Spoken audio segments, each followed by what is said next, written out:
Welcome to Payel's kitchen. নিয়ে এসেছি পুজো special কাজু বাটা পোস্ত বাটা ছাড়াই নিরামিষ একটা পটলের রেসিপি। একদম অন্যরকম টেস্ট আর অন্যরকম ফ্লেভারের।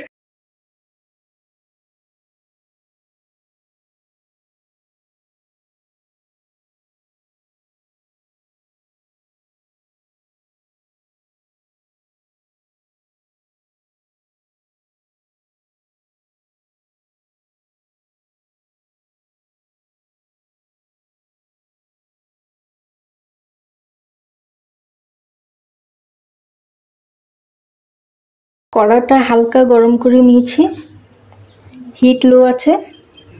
1 চা চামচ পাঁচফোড়ন আর একটা শুকনো লঙ্কা ভেঙে রেখেছি, অ্যাড করে দেবো। হিট লো রাখবো, না ফোড়ন পুড়ে যাবে। অ্যাড করে একদম লো হিটে শুকনো ভেজে নেব। হিট হাই করলে পুড়ে যাবে, ফ্লেভার নষ্ট হয়ে যাবে।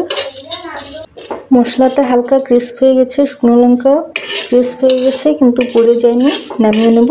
দুকোনেতে ভাজা মশলা দিয়ে দিয়েছি, এবার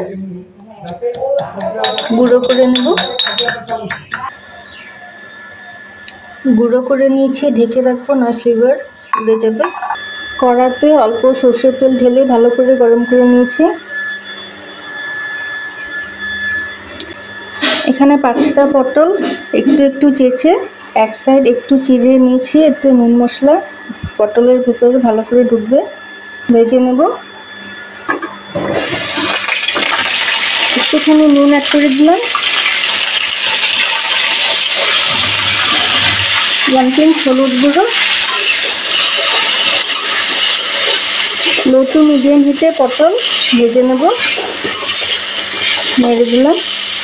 পটল হালকা ভেজে নিয়েছি আর অর্ধেকের বেশি সিদ্ধ হয়ে গেছে, নামিয়ে নেব। কড়াতে আন্দাজ মতো সর্ষের তেল ঢেলে গরম করে নিচ্ছি। তেলটা আপনারা আপনাদের পছন্দ অনুযায়ী অ্যাড করবেন। এই রান্নাটা একটু তেল তেলে হলে ভালো হয়। প্রথমে কাঁচা লঙ্কা কুচিটা অ্যাড করব, ছিটবে তাই একটুখানি আগে নুন অ্যাড করে নিলাম। কোনো ফোড়ন ইউজ করব না, হিং ইউজ করব। 2টো কাঁচা লঙ্কা একদম ছোট ছোট করে কুচি করে নিয়েছি, অ্যাড করে দিলাম। নেড়ে দিচ্ছি, হালকা ভেজে নেব। কাঁচা লঙ্কা কুচি হালকা ভাজা হয়ে গেছে। 1/4 টিস্পুন থেকে একটু বেশি হিং অ্যাড করলাম। হিট লো আছে, নয় হিং খুব তাড়াতাড়ি পুড়ে যায়। নেড়ে দিলাম। বেশিক্ষণ ভাজবো না, বেশিক্ষণ ভাজলে পুড়ে যাবে। হিংটা পরে অ্যাড করলাম, কারণ হিং আগে অ্যাড করে তারপর যদি কাঁচা লঙ্কা কুচি ভাজতাম একটু বেশি সময় হিংটা ভাজা হয়ে যেত, পুড়ে যেত। তাই হিংটা তেলের মধ্যে পরে অ্যাড করলাম। হিং ভাজার খুব সুন্দর গন্ধ বেরিয়েছে। একদম একটুখানি 1/2 টিস্পুন থেকেও কম কাশ্মীরি রেড চিলি পাউডার জলে গুলে রেখেছিলাম। কাশ্মীরি রেড চিলি পাউডার জলে গুলে যদি ডাইরেক্ট তেলের উপর অ্যাড করা হয় কালারটা খুব ভালো আসে। নেড়ে দিলাম। বেশিক্ষণ ভাজবো না, না কালো হয়ে যাবে। এবার একটা টমেটো কুড়িয়ে রেখেছিলাম, অ্যাড করে দিচ্ছি। আপনারা টমেটো পিউরিও অ্যাড করতে পারেন। এবার হিটটা মিডিয়াম করে কষিয়ে নেব। টমেটোটা পুরোপুরি কুক করে নেব, তেল ছাড়া অবধি। নুন আগিয়ে দিয়েছি। আর এই রান্নায় হলুদ বেশি অ্যাড করবো না, কালারটা হলদে করতে চাই না, একটু লালচাই করতে চাই। একটুখানি 1 পিঞ্চ হলুদ অ্যাড করলাম, নেড়ে দিচ্ছে। টমেটো থেকে তেল ছেড়ে দিয়েছে, টমেটো পুরোপুরি কুক হয়ে গেছে। একটু জল অ্যাড করলাম, গরম জল।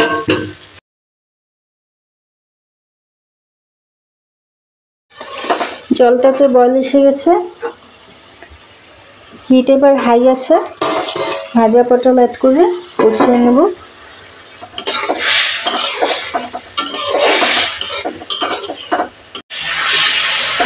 টমেটোটা পুরো ঘন ঘন আটো আটো হয়ে গেছে। ভাজা পটল দিয়েও কষিয়ে নিয়েছি, আবারও তেল ছেড়ে দিয়েছে।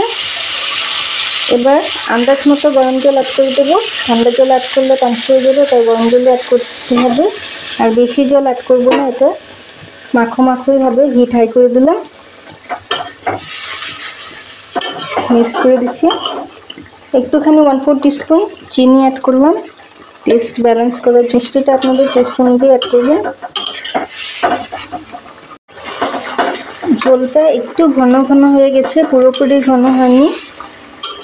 ভাজা মশলার গুঁড়োটা যখন অ্যাড করব আর একটু ঘন হয়ে যাবে নিজের থেকেই, তাই গ্যাসটা অফ করে দিচ্ছি। গ্যাস অফ করেই ভাজা মশলার গুঁড়োটা অ্যাড করব, কারণ মশলাটা আগের থেকেই ভাজা ছিল, আর কুক করার কোনো দরকার নেই, ফ্লেভার নষ্ট হয়ে যাবে। গ্যাস অফ করে দিলাম।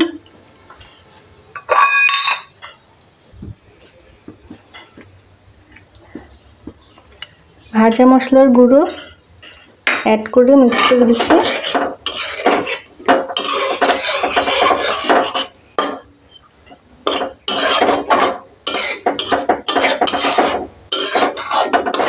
কালারটা খুবই সুন্দর এসেছে, দেখতে পাচ্ছেন। মিক্স করার পরই, মিক্স করার সাথে সাথে 3-4 মিনিট ঢেকে স্ট্যান্ডিং টাইম দেব, নয় মশলার ফ্লেভারটা উড়ে যাবে।